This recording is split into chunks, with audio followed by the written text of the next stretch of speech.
ಶ್ರೀ ಶರಣಬಸಪ್ಪ ಅಪ್ಪ ಅವರ ಅಗಲಿಕೆಯಿಂದ ಬಹುಶಃ ಇವತ್ತು ಬರೀ ಕಲಬುರಗಿ ಜನರಿಗಲ್ಲ, ಬಸವ ಹಾಗೂ ದಾಸೋಹ ಪರಂಪರೆಗೂ ಕೂಡ ತುಂಬಲಾರ್ದಂಥ ನಷ್ಟ ಆಗಿದೆ. ಬಹುಶಃ ಶತಮಾನಗಳಿಂದ ಬಸವ ತತ್ವ ದಾಸೋಹವನ್ನು ಆಚರಿಸ್ಕೊಂಡು ಸಂಭ್ರಮಿಸ್ಕೊಂಡು ಮುಂದಿನ ಪೀಳಿಗೆ ಒಂದು ಉದಾಹರಣೆಯಾಗಿ ಅವರು ತೋರಿಸ್ಕೊಟ್ಟಿರುವಂಥ ಸಂಸ್ಥೆಯಿಂದ ಬಂದು ಅವರಿಗೆ ಕಲೀಲಿಕ್ಕೆ ಬಹಳ ಆಸಕ್ತಿ ಇತ್ತು. ಯಾಕಂದರೆ ನಾನು ಬಹಳ ಹಲವಾರು ದಶಕಗಳಿಂದ ಅವ್ರಿಗೆ ನೋಡ್ತಾ ಇದ್ದೆ. ನಮ್ಮಂಥ ಯುವಕರ ಜೊತೆ ಕೂಡ ಯಾವುದೇ ಟಾಪಿಕ್ನಲ್ಲಿ ಚರ್ಚೆ ಮಾಡುವಂಥಷ್ಟು ಆಸಕ್ತಿನೂ ಇತ್ತು ಮತ್ತು ಕಲೀಲಿಕ್ಕೆ ಕುತೂಹಲ ಕೂಡ ಇತ್ತು. ಮತ್ತು ಖರ್ಗೆ ಸಾಹೇಬ್ರ ಜೊತೆ, ಧರಮ್ ಸಿಂಗ್ ಸಾಹೇಬ್ರ ಜೊತೆ ಅವರ ಒಡನಾಟ ಭಾಳ ಇಷ್ಟಿತ್ತು. ಮೊನ್ನೆನೂ ಕೂಡ ನಾವು ಅವರಿಗೆ ಹಾಸ್ಪಿಟ್ಲಲ್ಲಿ ನೋಡ್ಕೊಂಡು ಬಂದಾಗ ಖರ್ಗೆ ಸಾಹೇಬ್ರಿಗೆ ಹೇಳಿದ್ದೆ, ನಾನು ಹೀಗೆ ಶ್ರೀಗಳ ದರ್ಶನಕ್ಕೆ ಹೋಗಿದ್ದೆ, ಭೇಟಿಯಾಗ್ಲಿಕ್ಕೆ ಹೋಗಿದ್ದೆ ಅಂತ ಹೇಳಿದಾಗ ಖರ್ಗೆ ಸಾಹೇಬರು ಹೌದು, ಮುಂದಿನ ಸರಿ ನಾನು ಗುಲ್ಬರ್ಗಾಗೆ ಹೋದಾಗ ನಾನು ಅವರಿಗೆ ವೈಯಕ್ತಿಕವಾಗಿ ಭೇಟಿಯಾಗಿ ಬರ್ತೀನಿ, ಅವ್ರ ಮನೆಯಲ್ಲಿ ಅಥವಾ ಹಾಸ್ಪಿಟ್ಲಲ್ಲಿದ್ದರೆ ಎಲ್ಲಿದ್ರೂ ಹೋಗಿ ಬರ್ತೀನಿ ಅಂತ ಹೇಳಿದರು. ಸೊ ಈಗ ಈ ಸುದ್ದಿಯನ್ನು ಕೇಳಿ ಅವರಿಗೂ ಕೂಡ ಭಾಳ ನೋವಾಗಿದೆ. ಯಾಕಂದರೆ ಧರಮ್ ಸಿಂಗ್ ಸಾಹೇಬರು, ಖರ್ಗೆ ಸಾಹೇಬರು ಮತ್ತು ಈ ಭಾಗದ ರಾಜಕಾರಣಿಗಳು ಇನ್ಕ್ಲೂಡಿಂಗ್ ಕಮ್ರುಲ್ ಇಸ್ಲಾಂ ಅವರಿರ್ಬೋದು, ಎಲ್ಲನೂ ಕೂಡ ಈ ಪರಂಪರೆಯಲ್ಲಿ, ಈ ಸಂಸ್ಥಾನದಲ್ಲಿ ಮತ್ತು ವೈಯಕ್ತಿಕವಾಗಿ ಅವ್ರ ಮೇಲೆ ಭಾಳಷ್ಟು ನಂಬಿಕೆ ಇಟ್ಟಂತೆ. ಒಂದೇ ವರ್ಷದಲ್ಲಿ ನಮ್ಮ ಖ್ವಾಜೆ ಬಂದೇ ನವಾಜ್ ದರ್ಗಾದ ಶ್ರೀಗಳು ಮತ್ತು ನಮ್ಮ ಶರಣಬಸಪ್ಪ ಅಪ್ಪ ಅವರು ಅಗಲಿರೋದು ನಿಜವಾಗ್ಲೂ ನಮ್ಮ ಸೌಹಾರ್ದತೆಗೆ ಏನು ಉದಾಹರಣೆ ಆಗಿದ್ರು ಇಡೀ ರಾಜ್ಯಕ್ಕೆ, ರಾಷ್ಟ್ರಕ್ಕೆ. ಎಲ್ಲರೂ ಇವರು ಕಲಬುರಗಿಯ ಎರಡು ಕಣ್ಣು ಅಂತ ಇದ್ರು. ಅದಕ್ಕೆ ಇವತ್ತು ಒಂದು ದೊಡ್ಡ ನಷ್ಟ ಆಗಿದೆ ಅಂತ ನಾನು ಹೇಳಲಿಕ್ಕೆ ಬಯಸ್ತಾ ಇದ್ದೀನಿ. ಈ ಸಂದರ್ಭದಲ್ಲಿ ಅವರ ಕುಟುಂಬದವರಿಗೆ, ಭಕ್ತಾದಿಗಳಿಗೆ ಅಪಾರವಾದಂಥ ಶಕ್ತಿ ದೇವರು ನೀಡಲಿ ಅಂತ ಕೇಳ್ಕೊತಾ ಇದ್ದೀನಿ. ಮತ್ತು ಈ ಒಂದು ಸಂದರ್ಭದಲ್ಲಿ ರಾಜ್ಯ ಸರ್ಕಾರ ಕೂಡ ಅವರ ಕುಟುಂಬಕ್ಕೆ ಸಂತಾಪವನ್ನು ವ್ಯಕ್ತಪಡಿಸ್ತಾ ಇದ್ದೇವೆ. ಮಾನ್ಯ ಮುಖ್ಯಮಂತ್ರಿಗಳ ಜೊತೆ ನಾನು, ಅಜಯ್ ಸಿಂಗ್ ಅವರು ಮಾತನಾಡಿದ್ದೇವೆ.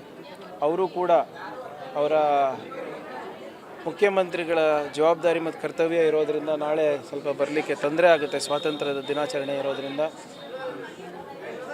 ಉಪಮುಖ್ಯಮಂತ್ರಿಗಳು ಕೂಡ ನಾನು ಮಾತಾಡಿದಾಗ ಅವರು ಧ್ವಜಾರೋಹಣೆ ಮುಗಿದ ತಕ್ಷಣ ನಾನು ಬರಲಿಕ್ಕೆ ಪ್ರಯತ್ನ ಬರ್ತೀನಿ ಅಂತ ಕೂಡ ಹೇಳಿದ್ದಾರೆ. ಬಂದು ಅವರಿಗೆ ಸರ್ಕಾರದ ಗೌರವವನ್ನು ಸಲ್ಲಿಸ್ತೀನಿ ಅಂತ ಕೂಡ ಅವರು ಹೇಳಿದ್ದಾರೆ.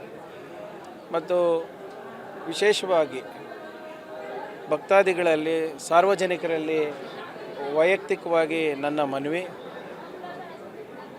ದಯವಿಟ್ಟು ಆ ಥರದಲ್ಲಿ ಅಂತಿಮ ದರ್ಶನ ಪಡೀಲಿಕ್ಕೆ ಇಲ್ಲಿ ದೇವಸ್ಥಾನಕ್ಕೆ ಬರಲಿಕ್ಕೆ ಹೋಗಬೇಡಿ. ಸದ್ಯಕ್ಕೆ ಶ್ರೀಗಳ ಒಂದು ವಿಧಿವಿಧಾನದ ಪ್ರಕಾರ ಕೆಲವು ಪೂಜೆ ಮಾಡ್ತಾ ಇದ್ದಾರೆ. ಬೆಳಿಗ್ಗೆ 4:30-5 ಗಂಟೆ ಅಷ್ಟರಲ್ಲಿ ಅದು ಮುಗಿದು ಸಾರ್ವಜನಿಕರಿಗೆ ದರ್ಶನಕ್ಕೆ ಅವಕಾಶವನ್ನು ಮಾಡಿಕೊಡ್ತಾ ಇದ್ದಾರೆ.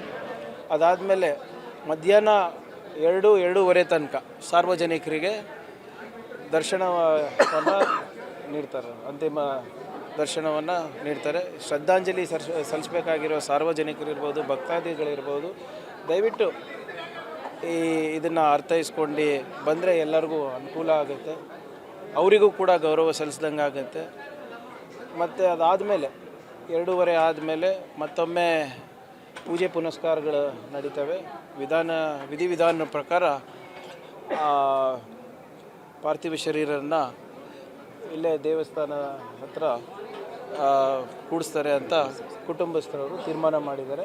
ಅದಕ್ಕೆ ಸಂಪೂರ್ಣವಾದಂಥ ಏರ್ಪಾಟು ರಾಜ್ಯ ಸರ್ಕಾರ ವತಿಯಿಂದ ನಾವೆಲ್ಲರೂ ಜವಾಬ್ದಾರಿಯಿಂದ ಮಾಡ್ತೀವಿ. ಹೌದು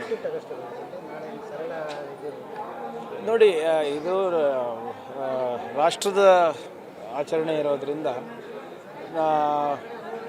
ಫ್ಲ್ಯಾಗ್ ಕೋಡ್ ಪ್ರಕಾರ, ನ್ಯಾಷನಲ್ ಫ್ಲ್ಯಾಗ್ ಕೋಡ್ ಅಂತ ಇರುತ್ತೆ, ಅದ್ರ ಪ್ರಕಾರ ನಾವು ಆಚರಣೆ ಮಾಡ್ತೀವಿ.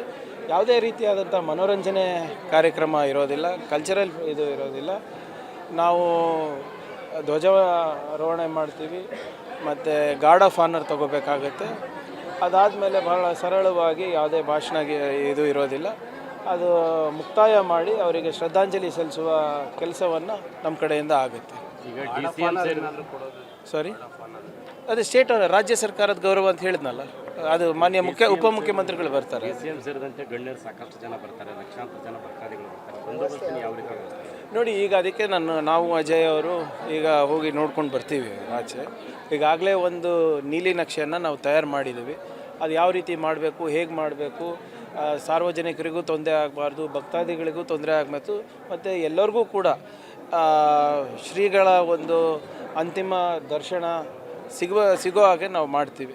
ಆದರೆ ನಮ್ಮದು ಒಂದು ಮನವಿ ಇದೆ, ದಯವಿಟ್ಟು ಆತರ ಪಡೋಕ್ಕೆ ಹೋಗಬೇಡಿ.